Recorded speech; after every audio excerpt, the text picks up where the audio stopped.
chrétiens. La Bible déclare que les apôtres, les prophètes, les docteurs sont donnés pour le perfectionnement des saints, en vue de l'œuvre. C'est de leur ministère, pas ton ministère. Donc le but, on est là pour perfectionner les gens. Quand ils sont prêts, remarquez bien, dans Actes chapitre 13, quand ils étaient réunis tous ensemble, c'était des apôtres, des docteurs, pas vrai, qui étaient là les prophètes.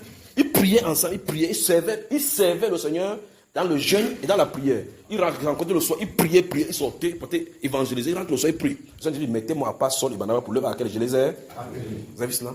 Ils n'ont pas construit une synagogue des apôtres riches en esprit. Non. Ils suivent juste la direction du Seigneur, c'est lui qui parle pour prier. Dieu me dit, leur rôle, ce n'est pas ici. Vous restez ici, je vais les envoyer quelque part. Ils sont partis. Itinéraire après itinéraire. Il va entrer en Asie. Le Saint-Esprit ne le permet pas. Il dit, on descend à Phénicie. On suit la direction. Et Jésus avait dit cela. Que celui qui a l'Esprit de Dieu est comme le vent. On ne sait pas où il va, ni ce qu'il fait. Donc, vous remarquez qu'il y aura l'onction. On aura les mêmes choses, les mêmes styles de choses chaque dimanche. Chaque dimanche, il y a un témoignage, ancien truc que Dieu a fait, et on chante gloire à Dieu, on fait le culte, et on fait même chose. Qu'est-ce qu'on a fait? Avec l'onction, on est entré dans la même mort. Pourtant, l'eau doit couler. Vous prenez le lac, c'est l'eau qui est là-dedans.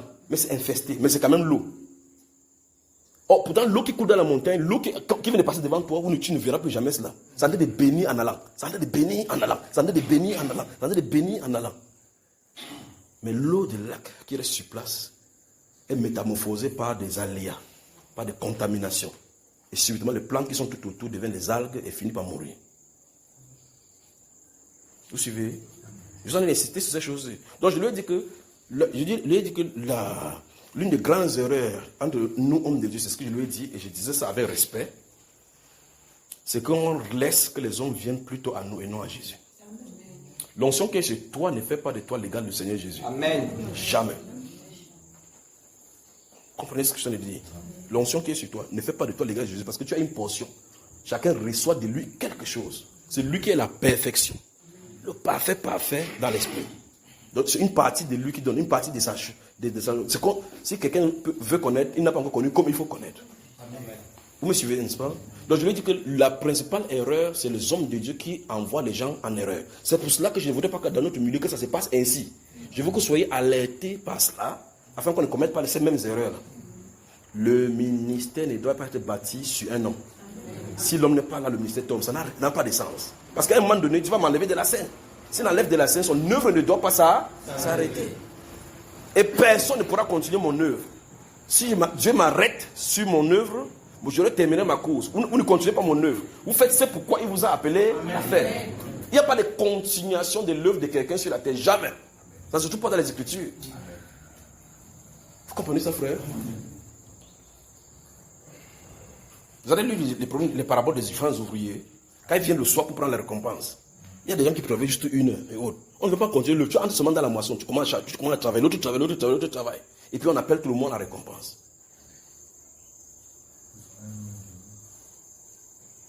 Vous suivez, frère?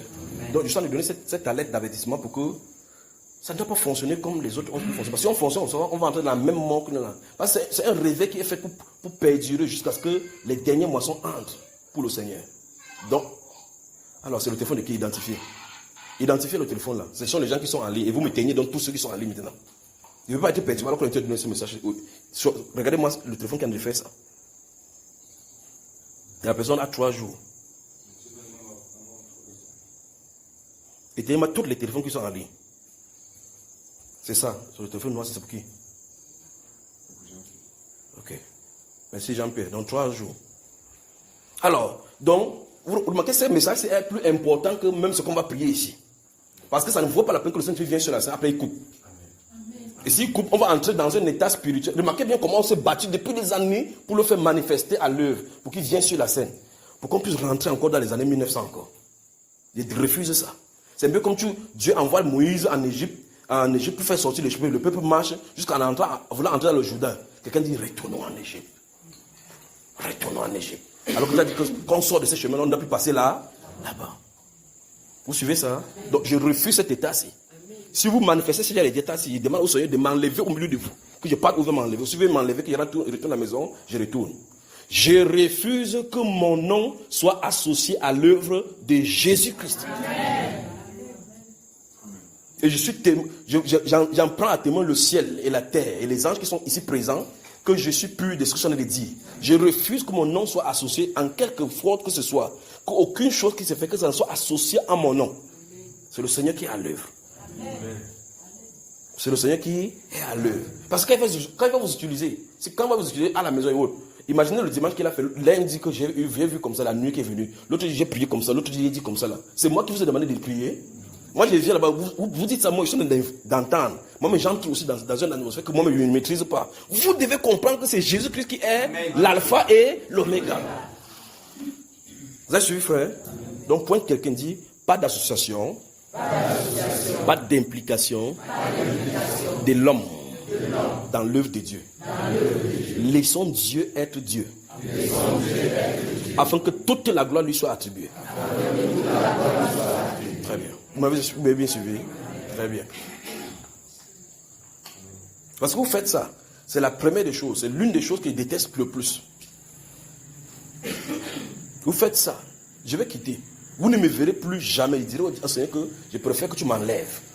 Et que n'importe quoi arrive là-bas, que ça arrive. Il ne faudrait pas prendre, il ne faudrait pas que mon nom soit associé à la gloire du Seigneur Jésus. Comme une fois, quelqu'un commence à dire, si le frère Junior n'est pas là, on ne peut pas faire telle chose. Non, non, non. Qui est le frère Junior? Vous comprenez cela? Quoi même une boue. C'est terrible. Vous me suivez, n'est-ce pas?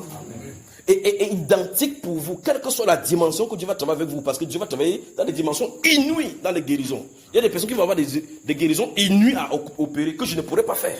Parce que c'est sa grâce que Dieu a donnée. D'autres qui vont opérer dans les dimensions prophétiques terribles, que Dieu va lui montrer des choses. Faites attention de ne pas bâtir quelque chose sur toi. Amen. Pour que le Saint-Esprit puisse s'exprimer dans le corps de Christ pour cela. C'est pas ce que vous comprenez.